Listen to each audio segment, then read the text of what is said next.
Welcome back for another deep dive. This time we're going to be jumping into the world of Hakka studies, Oh, yeah. but with a bit of a twist. Okay. We're going to be looking at it through the lens of the sociology of knowledge. Interesting. So, That sounds complicated. yeah, it might sound a little intimidating at first, Yeah. but What does it even mean? basically we're going to explore how the things we know about the Hakka people are influenced by Okay. the society and the time period in which that knowledge was formed. Okay. So So it's kind of like, not just about Yeah. learning the facts about the Hakka, but about understanding yeah, how we come to know those facts. precisely. Okay. So we're not just going to learn about the Hakka, Right. but how we know about the Hakka. Exactly. That's really interesting. And then for this deep dive, Yeah. we're going to be pulling some insights from a text called Ichu A, Okay. which really digs into this connection between society and the creation of Hakka knowledge. Wow, that sounds super fascinating. Yeah, it is. Where do we even... It unpacks. Something like that. So how do we even start to unpack something like that? Well, imagine you're looking at a building, Okay. right? You see its design, Yeah. its materials, Yeah. how it stands tall. Uh-huh. The sociology of knowledge is kind of like taking a closer look at that building. Oh, okay. Not just admiring it, but trying to understand why it was built that way. I like that. What influenced the architect? What limitations did they face? What was going on in the world at the time it was built? I love that analogy. Yeah. So instead of just like taking knowledge Yeah. at face value, we're like examining Yes. the foundations The frame. with a framework that supports it, Exactly. the forces that shaped it. It is. That's cool. And one of the really important figures in this was a sociologist named Karl Mannheim. Okay. He really pushed for understanding how, like, social structures influence what we consider to be knowledge. Okay. So He argued that things like our own backgrounds, so social conditions, even political climate, play a part in what we believe to be true. so applying that to the Hakka, it's not enough to just accept the existing information about them. Yeah. We need to consider the circumstances in which that knowledge was produced. Exactly. Like who's doing the research? Yes. What methods are they using? How reliable are their sources? How reliable are their sources? Totally. It's about context and thinking critically Yeah, about the information it is. that we encounter. And like what historical events might be shaping the researcher's perspective. Oh, wow. All these factors become really important in understanding how we came to know what we know about the Hakka. Yeah, it's like that saying, Yeah. History's written by the victors. Right.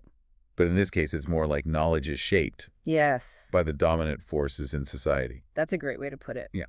Mannheim was really interested in how, like, powerful groups Okay. use knowledge to maintain their influence. Oh. He believed they try to shape information in a way that benefits them, even if they're not always intentionally doing it. So not necessarily like a deliberate manipulation, but those in power have a natural influence over how we understand things. Exactly. But how does that apply to like ethnic classification, Okay. specifically with the Hakka people? So think of ethnic classification as like a form of knowledge. Okay. Defining who is Hakka and what makes them distinct isn't always straightforward. Right. It involves making judgments about values, Yeah. cultural norms, Uh-huh. even things like economic interests and physical characteristics. Okay. And these judgments are often heavily influenced by the prevailing social beliefs of the time.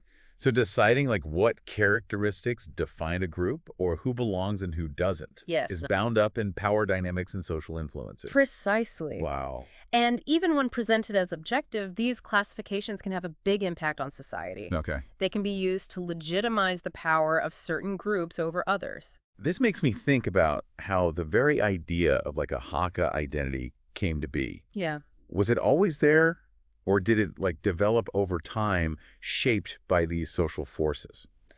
That's where our source material gets really interesting. Okay. It introduces these two concepts, All right. meaning Hakka in being Okay. and Sheyu, which translates to Hakka in becoming. Okay, that sounds super intriguing. Yeah. What exactly is the difference between being and becoming Yeah. when it comes to Hakka identity?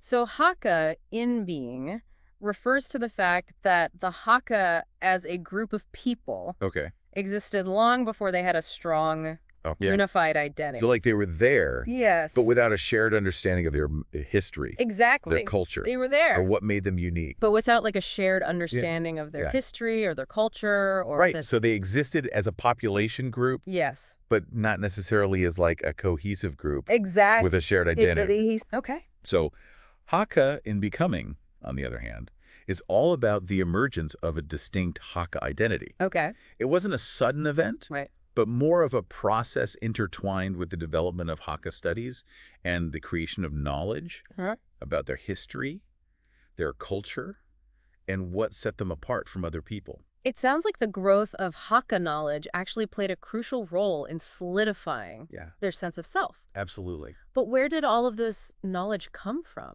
Well, the source material points to Hakka intellectuals being really vital in driving this self-awareness within the Hakka community. So they were the ones researching, documenting, and really putting into words the Hakka experience. The Hakka experience. And this is really what distinguishes Hakka in Becoming from just existing as a population group without a strong sense of shared identity. So in a way, knowledge wasn't just describing who the Hakka were. It was actively shaping their understanding of themselves. And their place in the world. It really is. And it speaks to the complex relationship between knowledge and identity. Yeah. As the Hakka learn more about themselves, their origins, their struggles, their traditions, their sense of collective identity grew stronger. This all makes me wonder about how we all define ourselves, not just as individuals, but as members of groups. Yeah. How much of our identity is actually shaped by the knowledge we have about our heritage? That's a great point. Our culture, our communities. And that leads us to the next key point in our deep dive. Okay. Unpacking the specifics of how the Hakka were classified as a group. Okay, let's dive into that. How did they? I'm already starting to see how this exploration goes beyond just learning facts about the Hakka. Absolutely. It's about understanding how knowledge itself shapes our perception of the world, including ourselves. You hit the nail on the head, and as we go deeper into the Hakka experience, you'll see how these seemingly objective classifications are often deeply intertwined with power dynamics, social values, and the historical context in which they emerge. Awesome. I can't wait.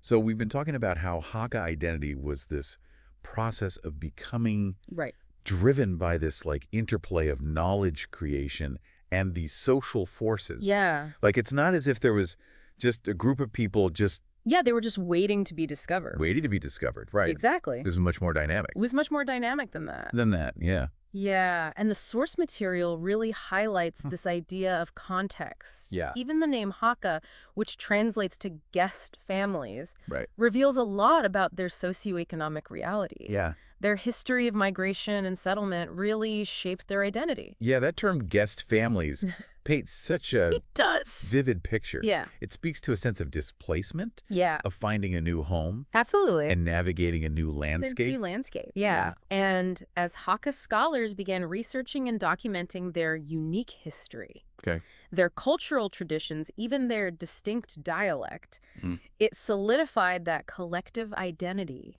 It was like these pieces were always there, but now they were coming together to form Yes. a clearer picture. Exactly. Yeah. It really brought them together. It almost sounds like this research gave birth to a shared consciousness. Yeah. Suddenly, it's not just about individual families. Right. It's about a we that might not have been so clearly defined before. That's a great way to put it. Yeah. And this newfound awareness wasn't just about feeling connected. Right. It empowered them to act collectively. Okay. The source material emphasizes how this knowledge creation gave them legitimacy to advocate for their rights and their interests. So it became a tool for social change. Exactly. Knowledge wasn't just passively describing who they were. Yeah. It was actively shaping their ability to engage with the world around them. Exactly.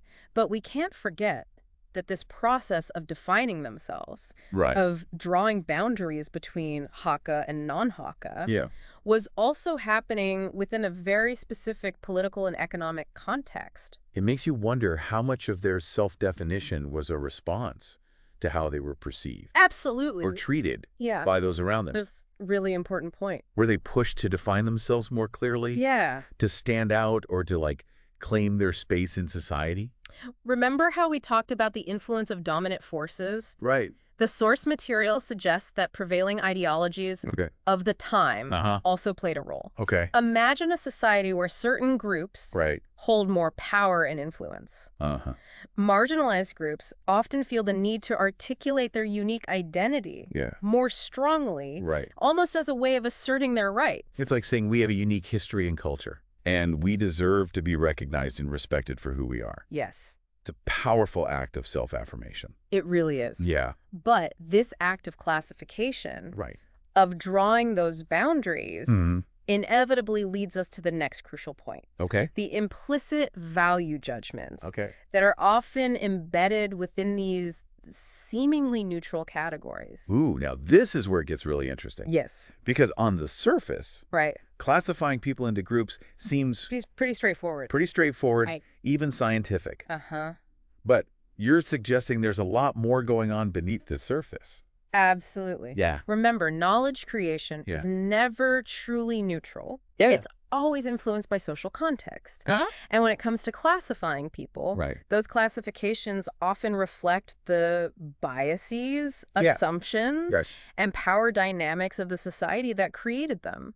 So even something as basic as defining the characteristics of an ethnic group could be loaded with hidden judgments and assumptions. Think about it. Wow. The source material asks some tough questions Okay. about how the Hakka might have been perceived during this classification process. Okay. Were they considered civilized? Right.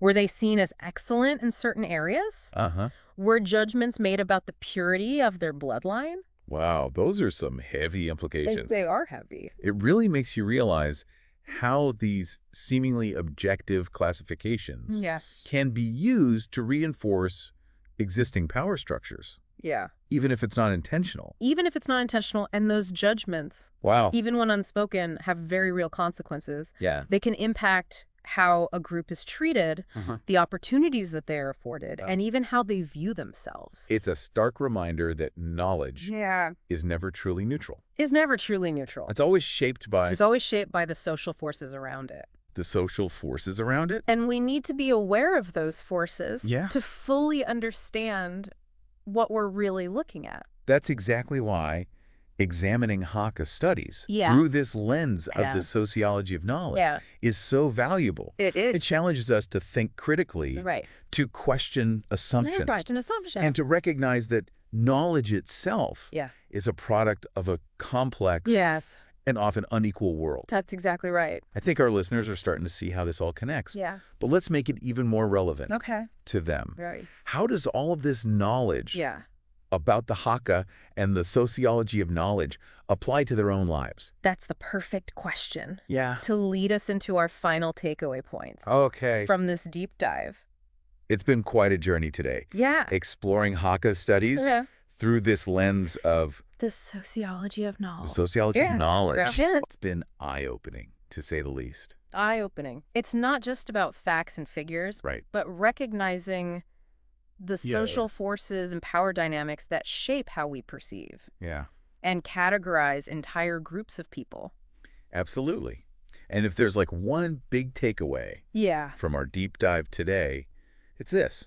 What we might consider an objective fact, especially when it comes to something like ethnicity, often carries the values and perspectives of those who created and shared that knowledge. That's a great point. It's almost like realizing the map isn't the territory. Oh, I like that. Right. Yeah. The way we try to understand the world is just a representation, a version of reality that's inevitably influenced by the map maker, so to speak. It's a brilliant analogy. And this realization has implications far beyond Hakka studies. It does. Think about the news we consume, the scientific breakthroughs we celebrate. The political systems we live under. Even the political systems we live under, It all comes back to this understanding. It does. Of how knowledge is constructed. Yeah. So how can our listeners... how can we apply this to our own lives? It all starts with awareness. Okay. Simply knowing that knowledge isn't neutral. that it's shaped by social forces, Right.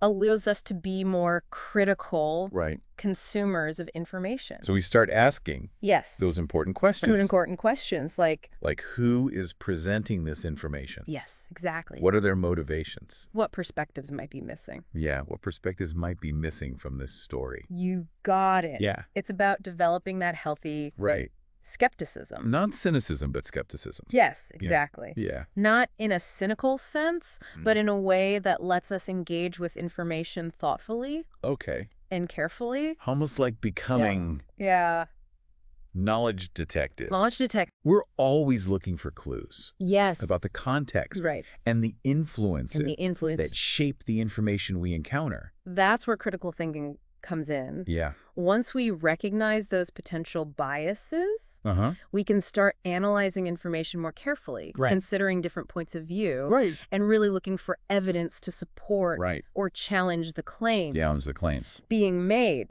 So it's not about just passively absorbing what we read or hear. Yeah. It's about actively questioning, engaging. And forming our own conclusions. Yeah, and forming our own conclusions based on this based on a more complete understanding. Complete understanding. That's the goal. Yeah. And this applies to everything. Okay. From the personal decisions we make to the complex social issues we face to even how we participate in the political discourse. It all comes back to knowledge. It does. The more we understand how knowledge is created, the better equipped we are to navigate this world. What a powerful message. It is powerful. We don't have to be passive recipients of information. Exactly. We can be active participants in shaping our own understanding of the world. As a final thought for our listeners, Okay. I want to pose a question. Okay. If we accept that knowledge is a social construct, influenced by power dynamics and the values of society, does that mean there's no such thing as objective truth? Oh. Is all knowledge ultimately subjective? That's a great question. Yeah, it's something I really encourage you to ponder. Yeah. As you continue your own exploration of knowledge and information. Wow, philosophers have debated this for centuries. Yeah. It's a question we each have to grapple with. We do. In our own way as we navigate this increasingly complex world of information. Absolutely. Well, thank you for joining us for this deep dive into Hakka studies and the sociology of knowledge. It's been a pleasure. Until next time, keep questioning. Keep exploring. Keep exploring and keep diving deep.